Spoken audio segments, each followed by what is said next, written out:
여러분 안녕하십니까? 한범덕 TV 세상. 오늘은 30번째 얘기를 드리는데, 지난 시간에 공공장소, 특히 선술집, 타워번이라는 거, 그리고 영국의 펍에 대한 말씀을 드렸는데, 이번에 미국 독립이 어떻게 일어났는가를 스티브 존스는 또 다른 측면에서 보고 있습니다. 이 펍이 영국에서도 엄청나게 번창했다는 말씀을 드렸지만, 실제 더 번창한 건 영국의 식민지인 미국이었답니다. 미국에서 이 선술집이 그냥 막 늘어나는데, 프랭클린 얘기에 의하면 필라델피아에 남자 25명당 하나로 펍이 있었다고 합니다. 영국이 한창 성행할 때 187명당 하나꼴이었다니까 이 미국은 더 했던 거죠.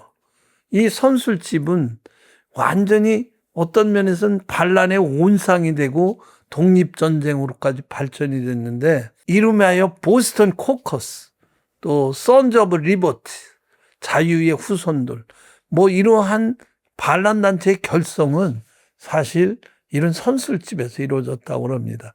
그 조금 정설은 아니지만 실질적으로 1776년 미국의 독립선언서를 낭독한 건 미국 전역에 있는 선술집에서, 거기 모여 있는 사람들이 그 낭독을 했다고 그러니까 전역에 수천 개의 선술집에서 독립선언서를 낭독을 한 겁니다.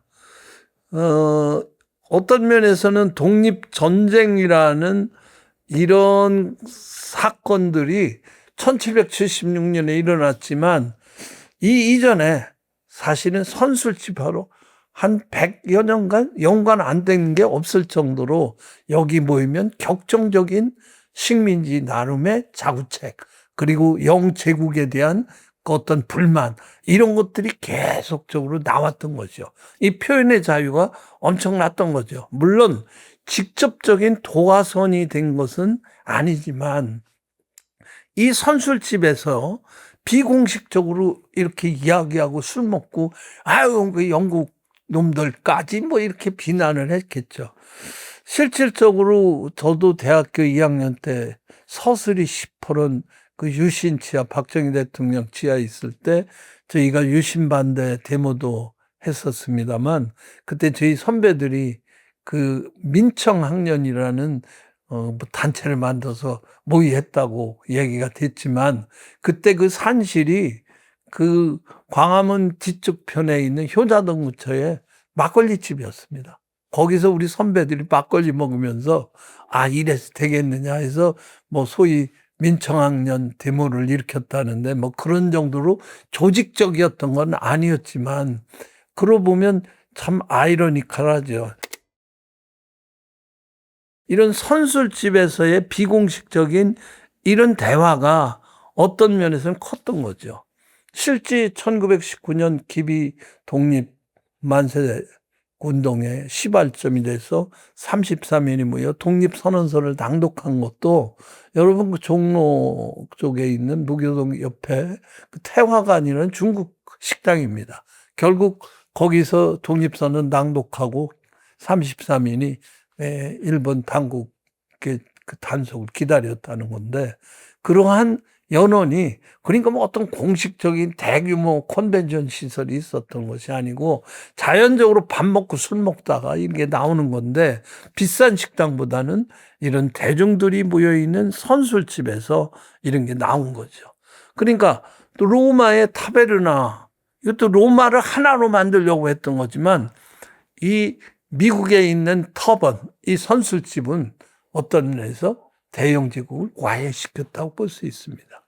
그러니까 이러한 영향력이 어떤 면에서는 이 100여 년 동안 선술집에서 막 비판이 이루어졌지만, 아유, 술집에서 녀석 불평불만하는 거지, 이렇게 됐지만, 그것이 결국에는 어떤 면에서는 조직이 결성되고 그것이 쌓이고 쌓여서 독립결성체로, 아까 아침에 말씀드린 보스턴 코커스, 선즈 오브 리버트 같은 정치 결사가 이루어졌다고 볼 수도 있겠습니다.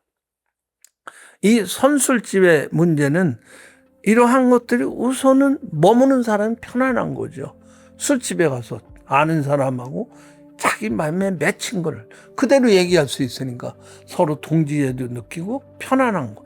그러니까 놀이와 여가 공간이지만 그 속에서 어떤 면에서는 자기가 위험하지만 또 하고 싶었던 그런 아이디어도 내놓는 그런 공간으로 어떤 면에서 여기서는 공중이라는 개념이 나오고 또 거기서 여론이라는 새로운 개념의 의견 협약이 나오기 시작했다고 스티브 존슨은 얘기하고 있습니다.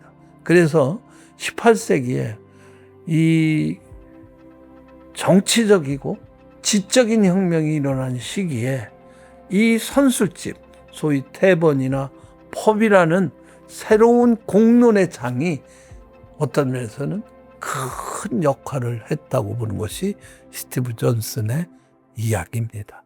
감사합니다.